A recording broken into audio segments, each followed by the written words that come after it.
Anthony. We have now made it through 3 of your 3 children. So we just interviewed Johnny. Let me ask, just how does that feel from the dad perspective and the podcast host? Well, I'm incredibly proud to interview Johnny. I was incredibly proud of Donovan and Candace. Now that I've had them all on, it's a blessing. It's an absolute blessing. And Johnny, other people call him Jonathan. I still call him Johnny. He did an incredible job. And when we went through it, I've actually already edited the episode, so we're recording this after. He had one single in his entire podcast, which really was spectacular. He's just really well spoken. That's not the highlight of the interview. Yeah, I was give him more credit, but he is very well spoken.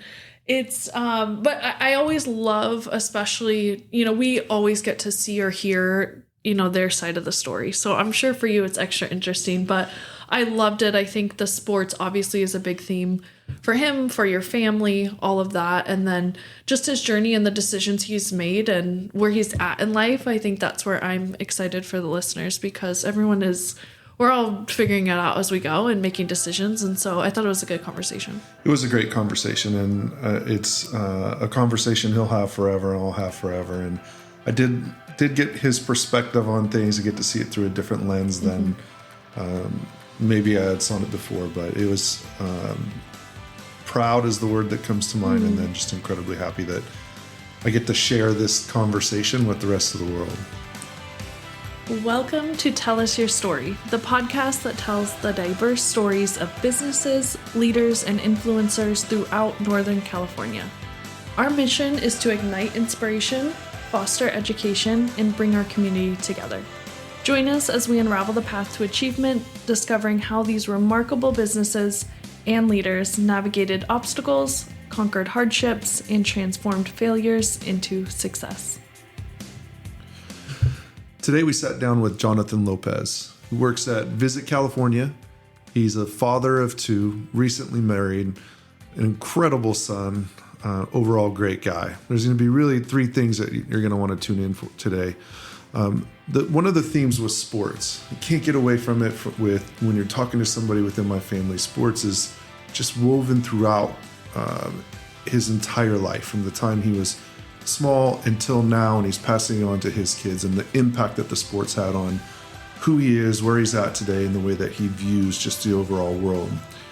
And then the big piece is really going to be around family, the importance of his wife, how they met, their story, his 2 children, the way that he now views fatherhood through a different lens than he did when he was growing up, and just where he wants to be as a father and a husband. And then perseverance and taking on new challenges. So when we talk with Jonathan, he goes through the different career paths that he's had, whether it's working at a funeral home or selling cars, trying these different paths to figure out where he's going, what he's doing, still going through that journey. So a lot to learn. I think it was an incredible conversation. So stay motivated, stay inspired, sit back and enjoy this episode. Tell us your story. Yeah, I'm from North Natomas and from Sacramento, California. I'm the middle child. I have a younger brother and an older sister. Both of my parents were in the Marines, and so we were raised to not make excuses, and I think that it definitely formed me into who I am today. Yeah, you jumped right into it. Well, good. I was going to address the Marine thing. What was that like? Super strict? What was that household atmosphere, we'll say? I would say as a parent now, looking back at it, it wasn't strict at all. Maybe I think any 12 or 13-year-old kid would question what's right or what's wrong just because you're at that age. But I think looking back at it now, I tell my wife all the time, it's going to be hard as a parent to replicate my childhood for my kids. I think when you have friends growing up, that's the fun house I want to go. We were the fun house for sure growing up. Everybody wanted to stay the night over the weekends. Teammates wanted to come, whether it was players that my dad was coaching or just from the high school. My mom and dad made sure everybody was included. So I'd say I had the best childhood, and I wouldn't want it any different. Yeah. So when you were growing up, did you think that it was a strict household until you got married and now that have kids? I wouldn't say it was strict. I mean, you guys, It's hard because you coached me. So I think a father-son relationship when it comes to sports, it's expected and you want to get the most out of me. But I think, like I said, as a young kid, yeah, I'm sure there's things that I disagree with just like anybody, but I don't think that you guys were too strict, no. It was strict. I was strict, Dad. You're like trying to get that. What about, so you have siblings. Mm-hmm. What's the dynamic between you and, you said you're the middle, so Yeah. what's the dynamic between your brother and sister? Yeah, so it's a 3.5, 4 year difference for all. So I'm in the middle. So my brother's 3.5 years younger than me, and then my sister, she's 3.5 years older than me, almost 4 years. So you have an older sibling that you look up to, and you want to figure out, what's right from wrong, and go off of decisions that she makes. And then having a younger sibling, you want to be a role model. So I couldn't imagine being the younger sibling or the older sibling. Like I really enjoyed being the middle child for sure. So Me too. Actually, I'm a middle too. Yeah. They say you don't get attention. I'm like, I'm fine. It's good, Yeah. It's good. So everybody that knows you knows that you're a hooper. So what are your earliest memories of when you started playing basketball? Like I have my memories because I'm your dad. But Yeah. For you, when were those earliest memories? I mean, it's hard to think back to when you were 4 or 5, but I remember being at Natomas Park, and you put me in basketball, and I believe I was probably closer to 4, and I hated it. And I'm a child at that point, but you put me back in it, and I slowly started to fall in love with it. And I remember, I want to say first grade is when I started to really form a passion. It was between that and baseball at that time. And the league at the time was Spirit Got Game. And from there up until I was 20, that was my passion. Even today, you're still... For sure. Yeah. And so when you were going through, let's go into middle school and then going into high school, what kind of student would you say you were? Were you a good student? I was an honor roll student every single year except my sophomore year. And that was a learning experience for sure. I had to sit out the first half of the season due to my GPA. But other than that, I've always maintained at least a 3.5. So I'd say I did really well. And did you enjoy school? Yeah. Being an athlete, there's definitely, I wouldn't necessarily say attention, but you know a lot more people, and you're involved in a lot more activities. But looking back at it, now that I love to learn at this point in time, I'd say back then it was more so, like you're learning as you go, but it was more so being eligible because you had to maintain a certain GPA to play. And I think that situation my sophomore year made me, like, I'm still paying attention, but this is the GPA, this is the letter grade that I need to have, so I'm focused on basketball. Yeah, one of the funniest stories that I'm going to force you to share, since I have the ability to, is around your studies. There was a day, I'm going to set it up and you're going to finish telling the story, but there was a day that you were going to go to school and Mom saw some writing on you. What happened there? Yeah, that was my sophomore year in high school. You have to maintain a certain GPA. I cut it close, so you can't have 2 Fs or you can't have 3 Cs, I think it was, to maintain that the GPA that was required at the time. And so I was hanging by a thread, and I had to pass this exam. And so I wrote, you only get it was like a 3x5 note card where you put your study notes for the exam, and I definitely didn't study, and so I put everything on the note card, and then I wrote from my forearm all the way to my shoulder, and I'd say from my quad all the way to my calf. I passed the test. Dang, you called him out on that? No, I know exactly what he's talking about for sure. I did pass the test, and I was eligible, so I guess I could say it paid off. Yeah. Oh my Forgot gosh, about that. that's so funny. Forgot about So you were that. an honor roll student, and then you had just a hiccup sophomore year, or was this like a phase? Or? I mean, looking back at it now, it's silly. It sounds like an excuse, and it probably is. But I'd say, I had an F in PE, and that's unheard of as an athlete. But it was you're graded for certain things, and so like the mile is a milestone. You have to run a mile, and I just happened to be sick, and I missed my makeup. So I went from like a 1.8 to a 3.8 in a matter of 3 months, and it was very frustrating because that's uncommon and out of my behavior. So especially, I know we'll get into it later, but transferring high schools, I ended up being in a system where the academics are a lot more challenging and I thrive. So I don't want to blame the teacher, but I mean, it was a mile. I think I could make that up pretty easily. Yeah.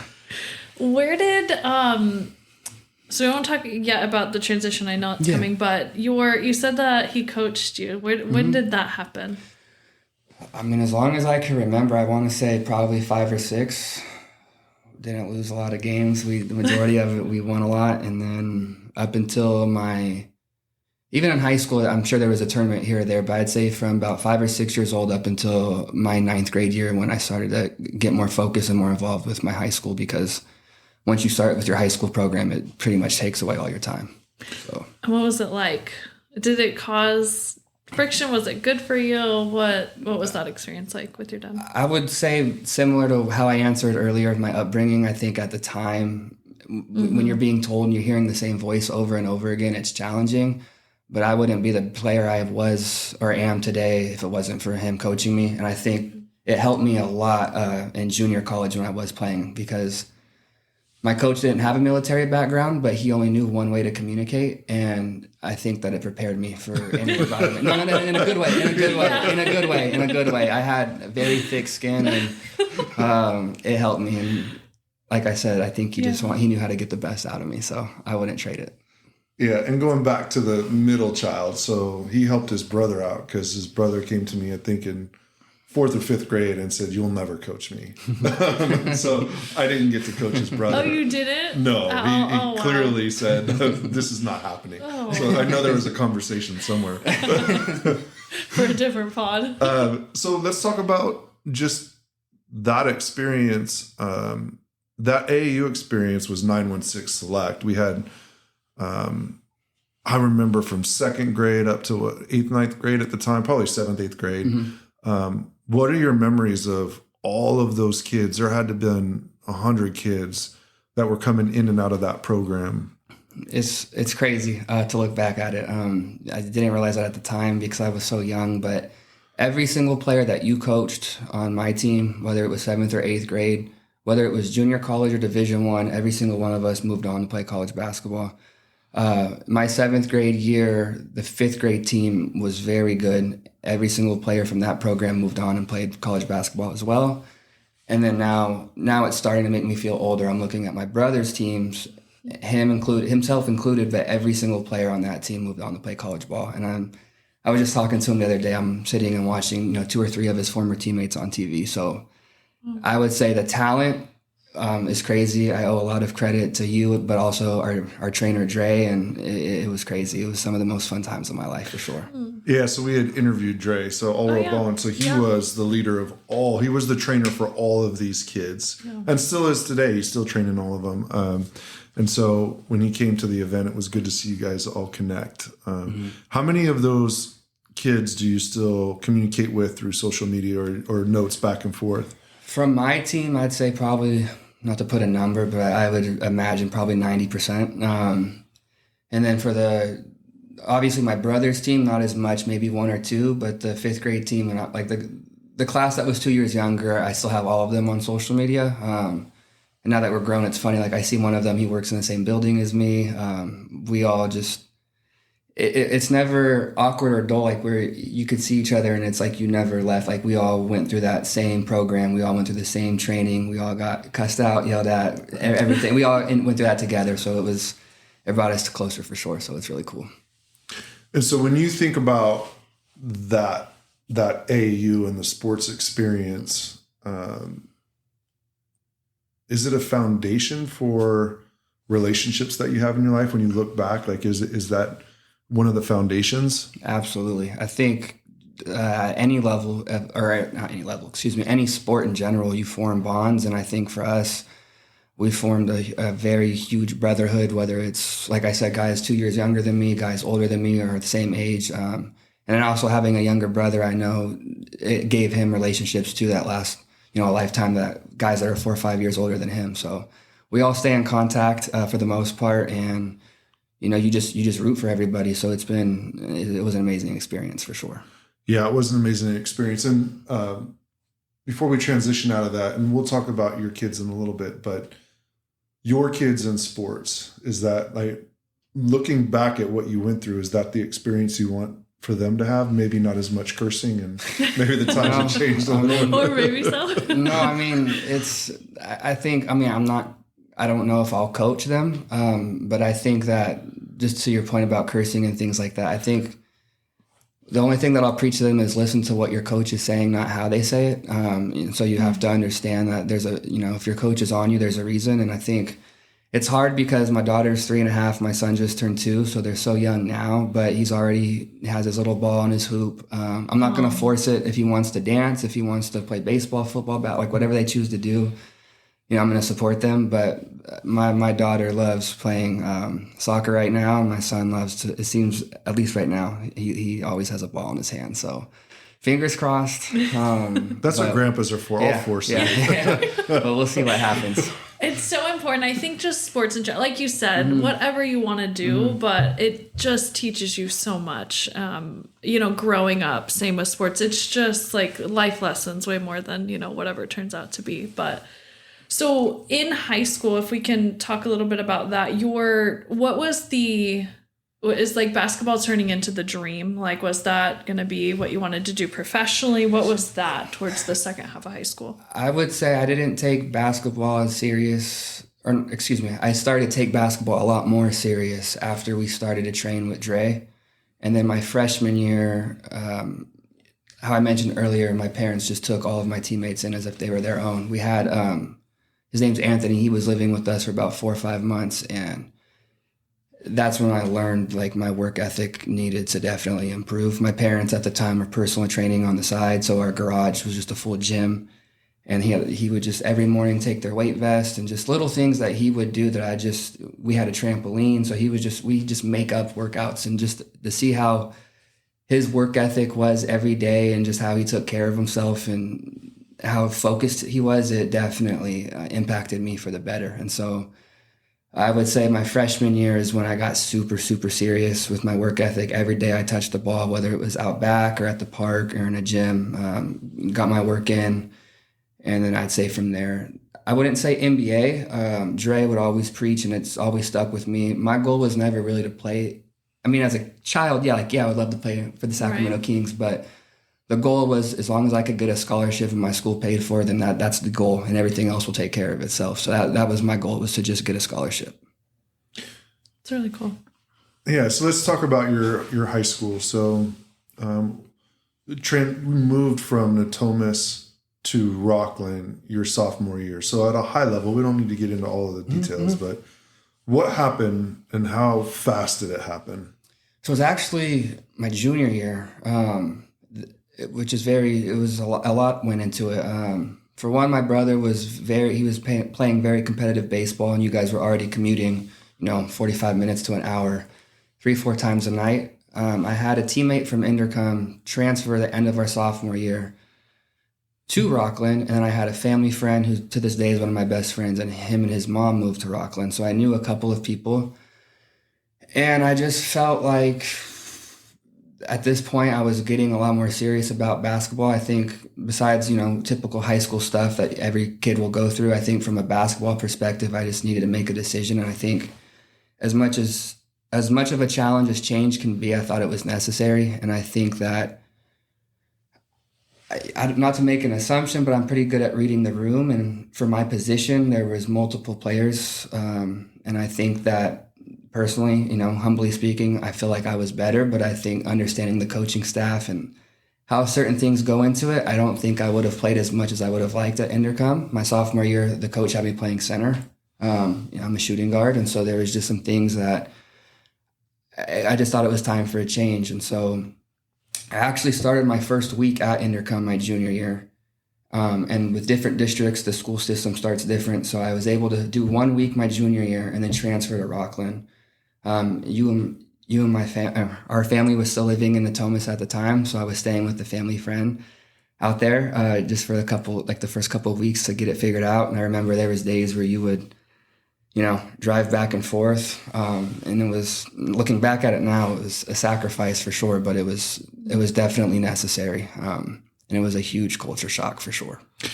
Transferring to Rockland, what was it like coming into new basketball team, new culture, definitely different from Natomas, but what was that transition like for you? It was different for sure. I would say Rockland, they had, if you are an athlete, it's instead of PE, that is the class that you're taking. So I was in basketball class. So it was definitely beneficial to have, your future teammates in that class with you, but it was also awkward because if you get cut, you're still in the class. And so I got to meet everybody very early on. And instead of, you spend an hour and a half, 2 hours of your day, instead of being in a class, I'm getting work in, whether that's in the weight room or you're getting shots up or you're already learning, certain plays and the slang and terminology of what to expect. And so I think it benefited me for sure, and it made me a better basketball player. And I think intercommit was tough because I didn't play varsity, but at Rockland, we had a senior in my junior year who had already committed to Chico State. And so him and I built a very close relationship, and he had, again, I just carried that work ethic over, but he had a huge impact on me as well. And I think he helped me and pushed me to my limits for sure. So I think it benefited me a lot. Go ahead. I'm assuming that class and the basketball team, do you think that made you kind of the transition quicker, easier, like you all this, like, I guess quicker to having friends and being comfortable because of the sport as opposed to just you change schools and figure it out? Not at first. I definitely stood out. To my dad's point earlier, everybody knew each other already. Yeah. There's a lot of politics that go into that. I wasn't a part of all the fundraisers. I wasn't a part of all the things that go on in the off season. And we're all fighting for a spot. But at the end of the day, I think once we got to scrimmage and, do certain drills and see, then I definitely left an impact. And then the person who I was just referring to who had already committed, to me, I feel like we all put our shoes on the same way. I think that, it's just a school. And I think that I definitely brought that chip on my shoulder. And so I knew I knew I wasn't going to start my junior year. I understood that this was his team. He was the only person on our team that had signed a scholarship already. And so I just went at him every single day. We used to fight all the time. Coach would stop practice. I used to think I'd get in trouble, and it made us closer. And I think the coach respected it. And it got to the point where we became best friends, and he took me under his wing, and he had keys to the gym. So we were in there every single day. So I think it definitely was a benefit for sure. Oh, that's cool. And then going into your senior year playing basketball, how would you describe that? As a good experience, an okay experience, a great experience? What are your memories of that year? It was an amazing experience. We didn't win as many games as I would have liked to, but all you ask for as a basketball player is to get the opportunity to play. And so I didn't sit a lot my senior year. My coach and I had a great relationship, and he understood, before the season that I wasn't here to, play and just graduate and go on to college. Like, I really wanted to continue to play basketball. And so he would let me in the gym every single morning before school.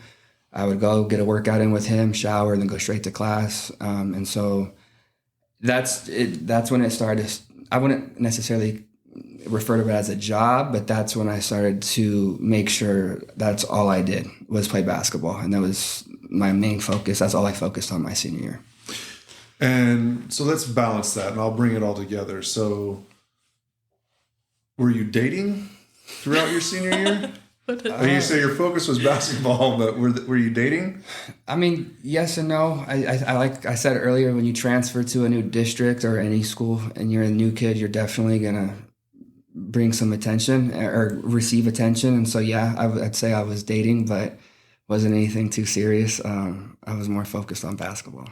Good. And so, Natasha, as I'm asking these questions, there's a reason. So your current wife, which we'll get to, Megan, who I adore and love, my daughter, did you know her in high school? Was there a crush there? Tell us a little bit about this story and how it blossomed. Yeah. So my junior year, we had mutual friends. I didn't have any classes with her. I'd see her here and there, but I didn't really know her. It was just more so, hi, bye. And then my senior year, we were in the same economics and government class. And then we became pretty close friends. And then The moment I turned 18, I got a job like 2 weeks later as a deck supervisor, which is just a fancy word for lifeguard at CalFit. And then I helped her get a job, and we became best friends.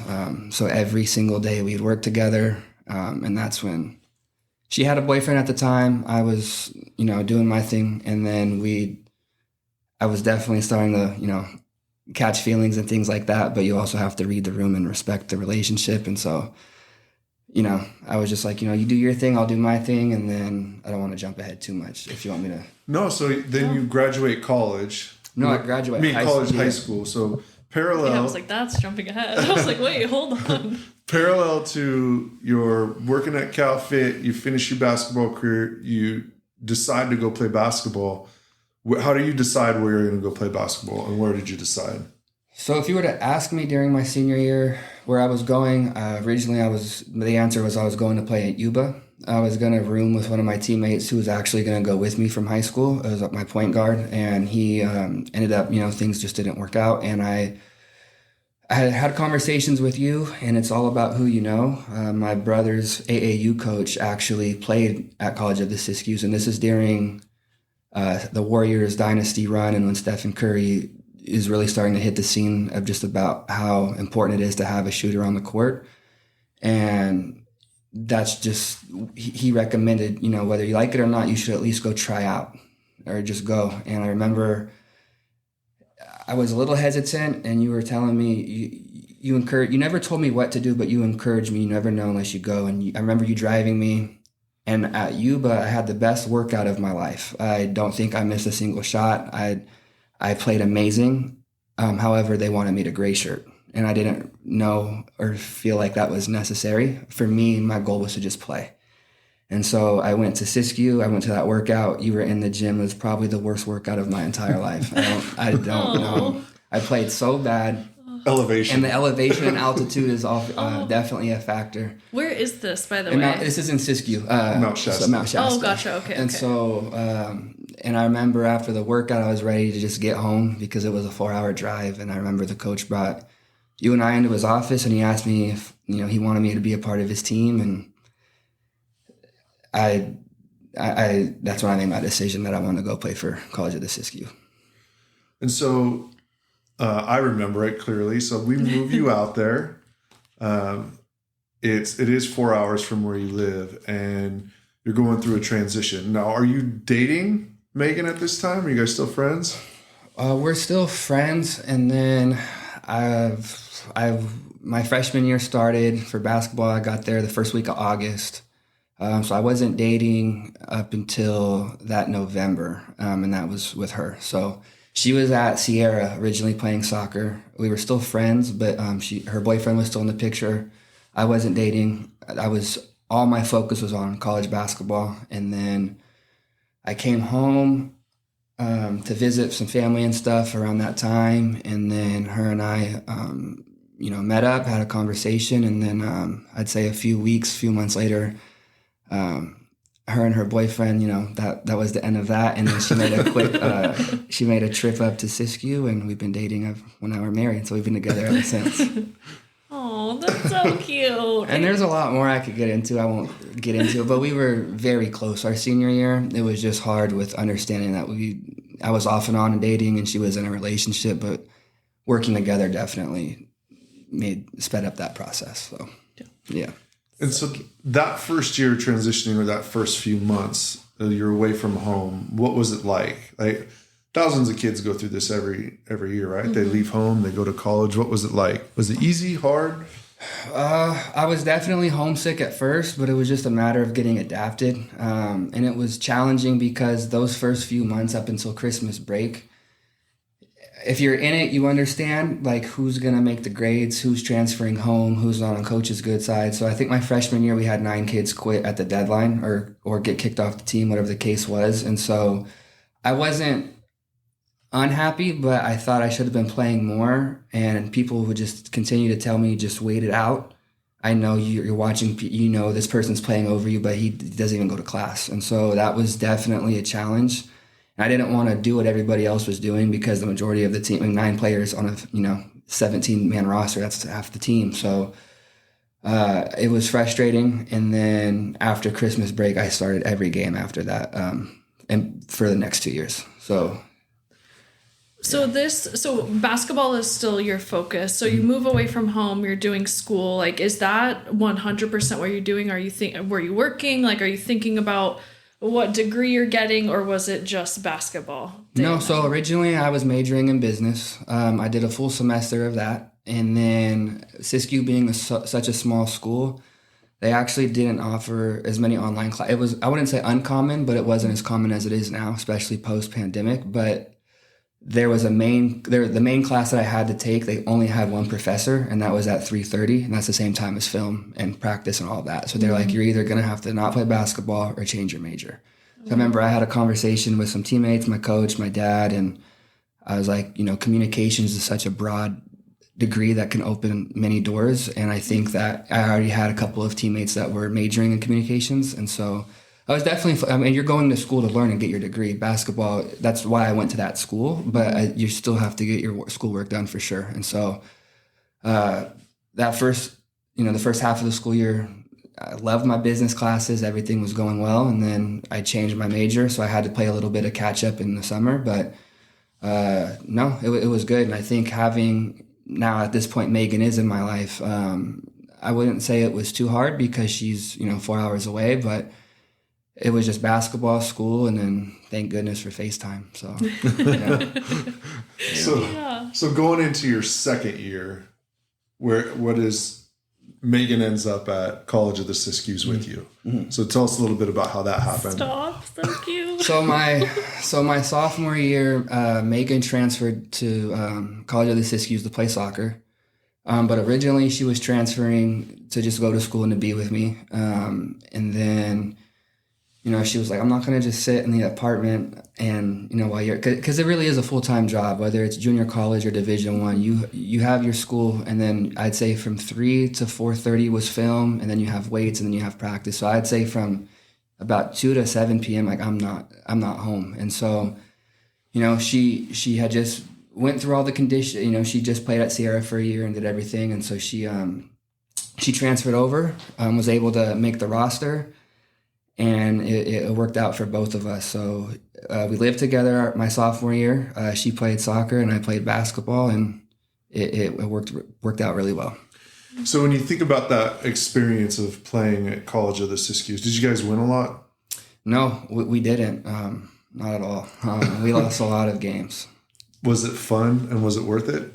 Yeah, looking back at it, we talk about it all the time. I wish it was a 4-year school because it was some of the most fun times of my life. A lot of junior colleges, junior college in general for any sport, it's a very selfish level because everybody's trying to move on. Not a lot of people return to go to the same junior college for 2 years. You want to get your 1 year and transfer, so you have 3 years to focus on a university. And I think for me, going there 2 years really helped me and it developed me. And it was amazing. Everybody was super close. My freshman year, every single basketball player, except for maybe 3 or 4 of us, we all lived in the same, not same dorm room, but the same dorm. So we were all in the same hallway. And then my sophomore year, Megan and I, we lived together. You could walk across the street and the campus is right there. So we were right there. So we were everybody was involved. Everybody knew each other. So it was a family environment, and to this day, I'm still very close to a lot of my teammates. Yeah, I think it's so important because we went through that AAU circuit and we've seen hundreds of kids, thousands of kids, and there's always like, I got to get to D1, and I'm not going to junior college or whatever. And then when you look back at it and you talk about it, it's like this level and this experience that was so incredibly cool. It's like if the destination could be happiness, like you would take D1 out, D2 out, D3. And like people are going to get to the next level, and that's cool that they can do that, but it's not for everybody. And I think there's this experience out there that people necessarily give up on, but they just don't realize how important it can be. I'm preaching a little bit because I think it is. No, I agree. And just to give you some perspective, I would say there's 2 20-minute halves in a college game. And my sophomore year, I was playing 37 to 40 minutes. And so that also helps, which we'll get to in a minute, of why it was a little easier to stop playing. because I wouldn't say I was burnt out, but you couldn't ask for more as a player. I played every game, the majority of the game, and so that's whether win or loss. I had the film. The film was there. So if I wanted to continue to play basketball, I did what I was supposed to do, and so I got what I needed out of my experience for sure. Yeah, so let's talk about that. So you're coming to the end of 2 years. What's the dream? What's the thought process? Going to the next level? What happened? Yeah, I call it the would have, should have, could have mentality. It definitely to this day still weighs on me a little bit. Megan and I were very clear and transparent, and we had a very serious conversation before she transferred over that, you know, I'm here to play basketball and I'm here to transfer and move on. And not to focus on her, but to give you guys some insight, she was just there to play soccer to keep her busy. And then she had four or five offers, and then she had a full ride scholarship to Southern Missouri. And that was not, I wouldn't say unexpected, not to be biased as her husband, but she's a very good soccer player. And it's crazy because I don't think even to this day she understands that people wait that's what they do their whole life is to get a full ride scholarship. And she's just like, no, I'm here to be a teacher. I just wanted to play soccer. I was bored. And that to me is crazy. And so not that I would make a decision based off of her, but I had 3 schools that showed legit interest. There was a school in Minnesota that I can't recall the name. There was Greenville University, and then there was University of Maine at Fort Kent. I spoke to you about I narrowed it down to those last 2. Greenville, we kicked out of the equation. And so it was basically, if you go to Southern Missouri, I'm going to Maine. It's 2 years. This coach, it's not a full ride, but is a partial scholarship. So there was still a few out-of-state tuition costs, but they flew out. There was a lady that sat with me, showed me the paperwork, what it would look like.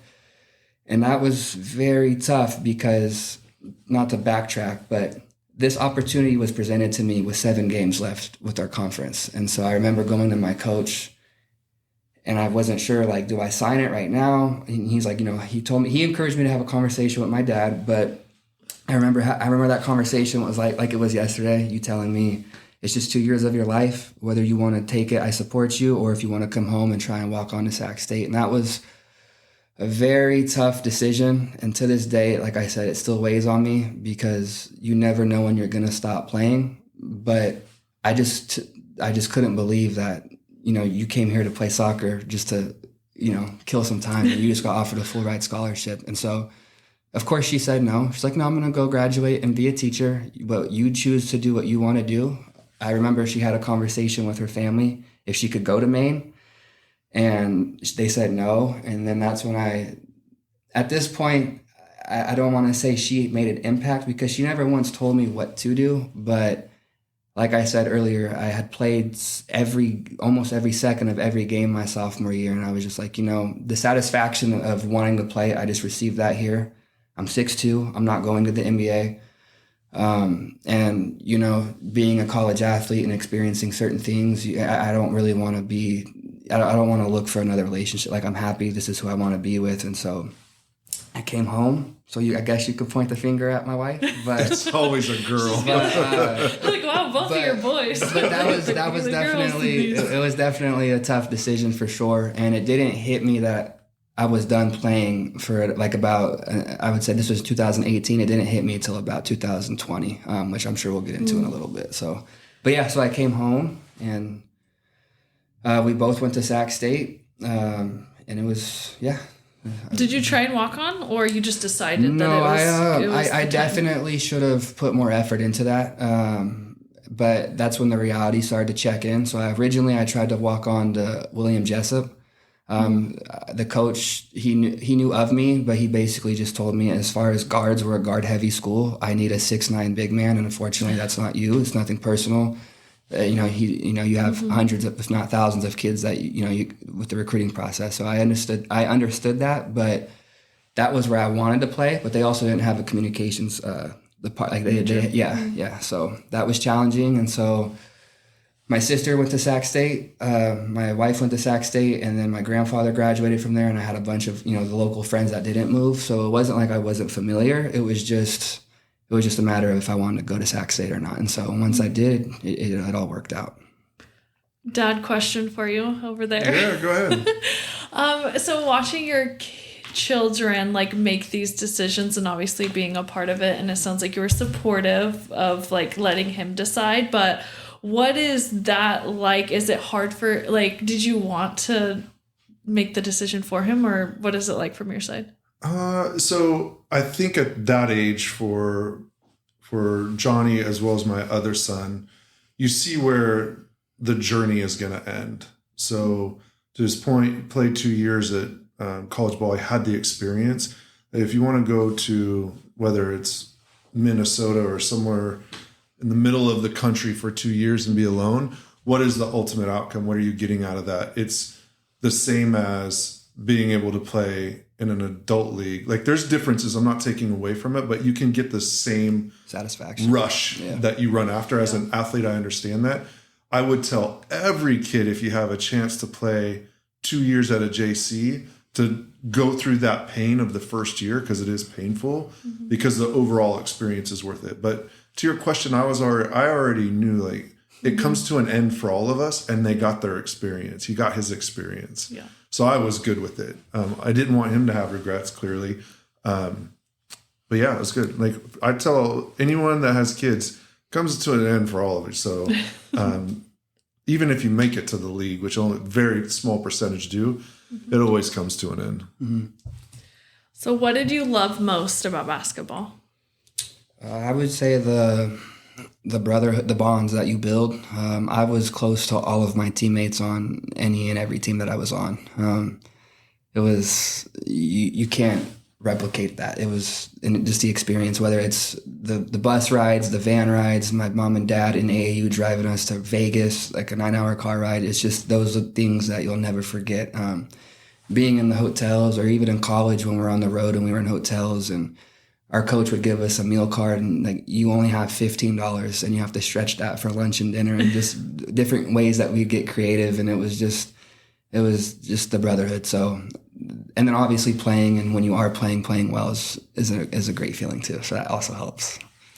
I love it. I have one more basketball question. So I've heard you, your dad, and your brother, he'll come into work with like a torn bicep from, like, I don't know what goes down, but what's that competition like between you, your brother, and your dad? Not even just us three. Our whole family is a very competitive household. My mom and my sister are very competitive as well. But I would say we're all very, very competitive. My dad definitely will take more risks, like with a torn bicep and things like that, and still play. But it's just, whether it's basketball or any sport, it's just, we're passionate. So yeah, I'll answer the question a little bit differently. I let them start winning his senior year. Let that, because you started slowing down, or I thought it was the right thing to do. Oh, so nice of you. Prep him for that college. Yeah, so let's transition to following college. So let's start with Megan, and when you guys decide to have kids. Like, how long after college is that? How old are you when that happens? How old are you now? I'm 25. I'll be 26 next week. I knew that, just so everyone knows. I believe I was 22 when when Brooklyn was born. But when I had moved back to home, I was still 20. So I would say from 2018 to up until that point, not to backtrack, but as soon as my season ended at Siskiyou, I did get a job at Round Table. Did that just for some extra money. And then when I came home, I think I came home on a Saturday. That next Thursday, I was already starting work at a sushi restaurant in town. So I was working, and my whole mentality was my job is to go to school and get my degree done, because now I'm not playing basketball. And it was the first time in my life where I didn't have to maintain a certain GPA or have a coach where it's a weekly grade check. I was able to live a little bit. But it was challenging because for the last 2 years I had just lived away from home. And so it was just getting back adapted and figuring all that out. And so looking back at it, I'm very fortunate. I didn't have a whole lot to worry about. I didn't have any bills. I didn't have to pay rent. We would go either from my parents' house or to Megan's parents' house. And my job was to just be a student. And so I definitely should have or could have been a better student, but it's challenging transferring from a junior college to a university for sure. And then once you graduated, what was the plan? From Siskiyou? No, just from college, from overall college. So once you and Megan are done with school, and I know she's still going, but once you're done, you get your bachelor's, what's the plan for you and her, and then for you? So that's, at the time, I had absolutely no idea, because I was going to say right around that time in 2020 is when it started to hit me that I still had 2 years of eligibility, and I didn't graduate yet because it ended up taking me 4.5 years. And so that was challenging, and you can really turn it into 3 years if you redshirt. And so I remember, not to backtrack, but I went to work out at Westmont and hadn't touched the ball in like 8-9 months. Was completely out of shape, and then I was like, that's when it hit me. But it was still, I would say, for lack of better words, I was just trying to figure out who I was, because I was identified as a basketball player my entire life, or since I can remember. And then I was like, okay, I graduated college, but my daughter was already born. And so everything, yes, playing a college sport is like a full-time job, but the pace of the style of living was a lot slower. And then I came, and now I have not to get ahead of myself, but we have kids, we're on our own, and life just comes at you very fast. So it was having a steady, slower life to everything was just go, go, go. And you're just going to have to figure it out as you go. And so what was that plan as far as work and career wise, and where did that take you? So when I came home from school, there was a few jobs that I went through. And then once I found out that she was pregnant, I reached out to my sister. And there's hundreds, if not thousands, of temp agencies and staffing agencies, especially in the Sacramento area. And so I got my foot in the door there. And I was just trying to figure out what I can do with the communications degree. Not so much on just if you have a degree. I wanted to make sure my communications degree was utilized. And so different interviews, different things, different careers or different jobs for a little bit. And then with COVID happening, nothing was guaranteed. Every position that I applied for, I understood going into it, it was temporary. So there was no long-term assignments during that time, but I'm looking around and understanding that not a lot of people have a job. So I was grateful for that, but it was hard to get my foot in the door. And so I found Visit California. So let's back up a little bit before we get to Visit California. What was the hardest job during that time? I'm just gonna ask, pivoting, yeah. Because I know what I think it was. Yeah, I would say so. The first opportunity that the staffing agency offered me was Sacramento Memorial Lawn, which is a funeral service. And so it's just crazy how your brain thinks and works when you know that you have kids. At least for me, I didn't think about. I wanted not a more stable job, but I knew that there wasn't. I just took the first job opportunity that this agency offered. And so I thought I was honestly going to cut grass because I heard Memorial Lawn. I just didn't know what to expect. It said lawn. I won't get too in depth just out of respect for the people listening, but everything that you could think of and more is what I would experience on a day-to-day basis. So I was just a receptionist.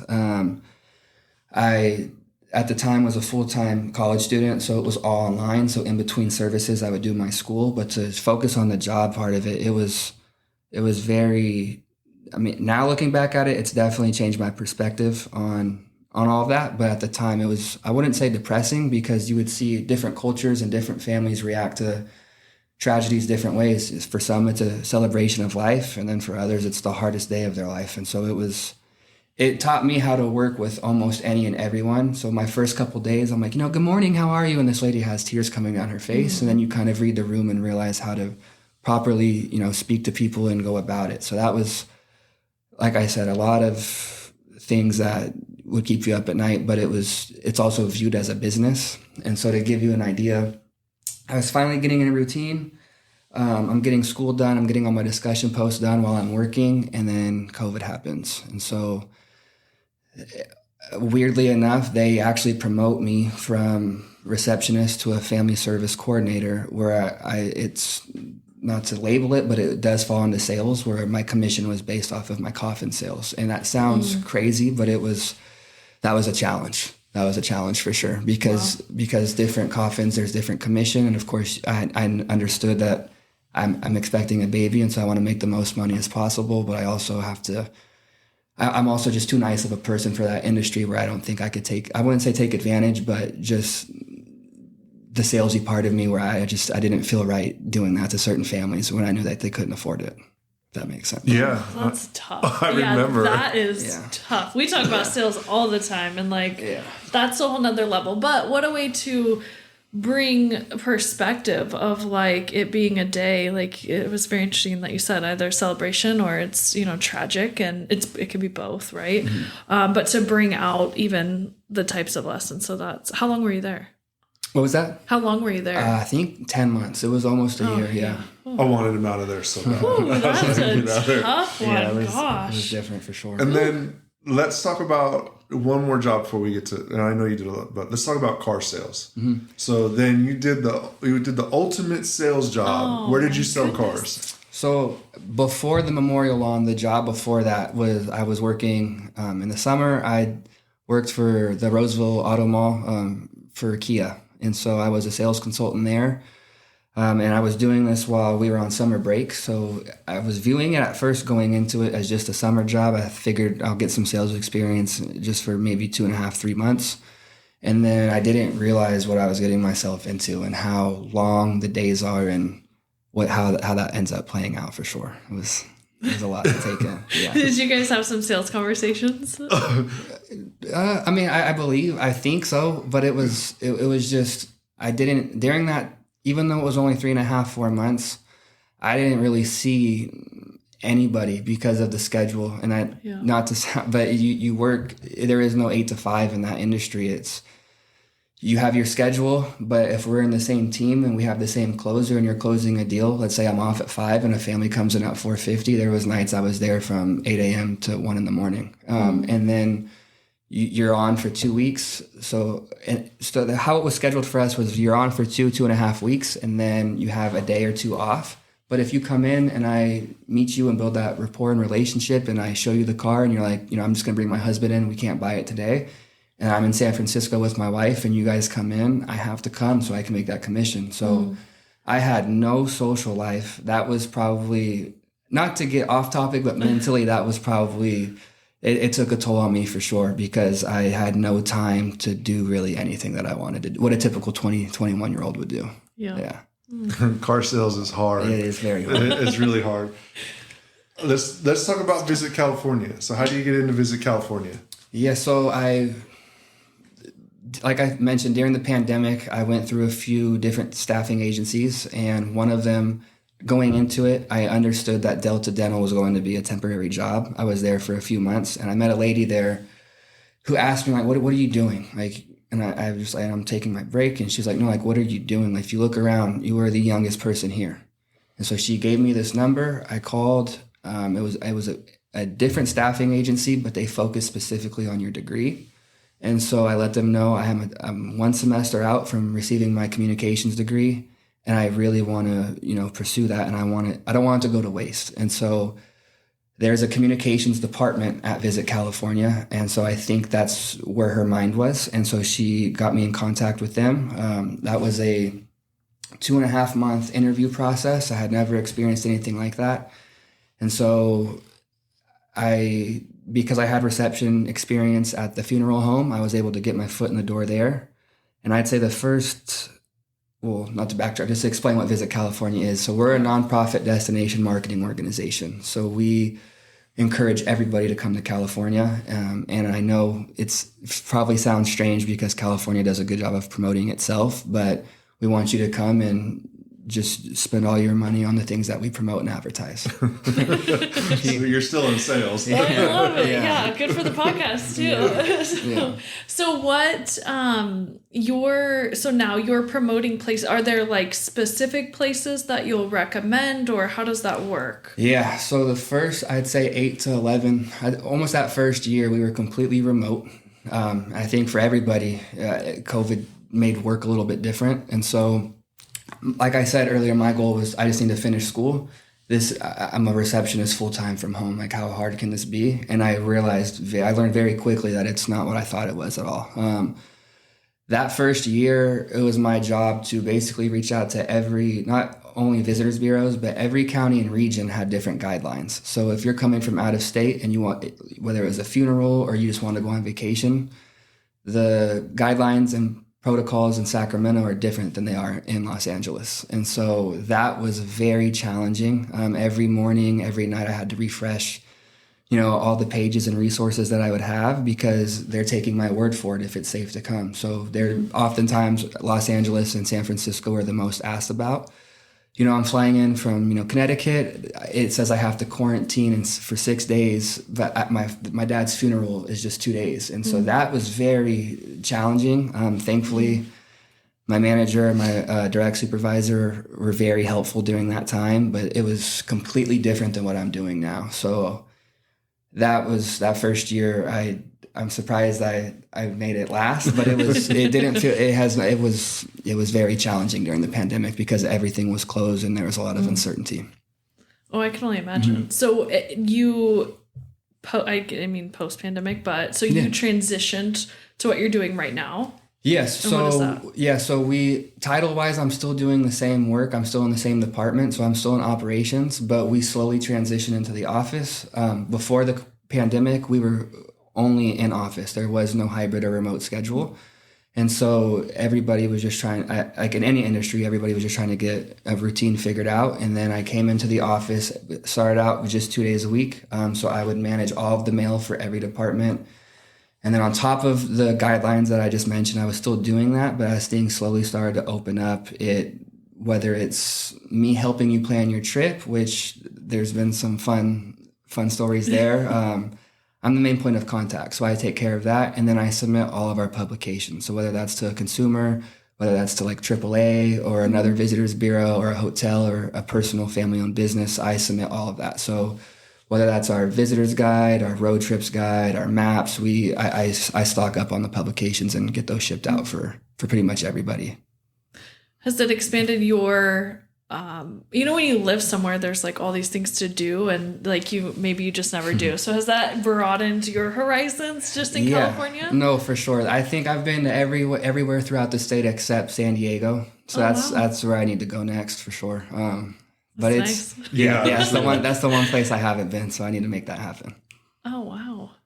Very cool. So we're coming up on an hour. So I want to talk about first of all, Visit California is like tell us your story in Northern California, so it's a perfect fit.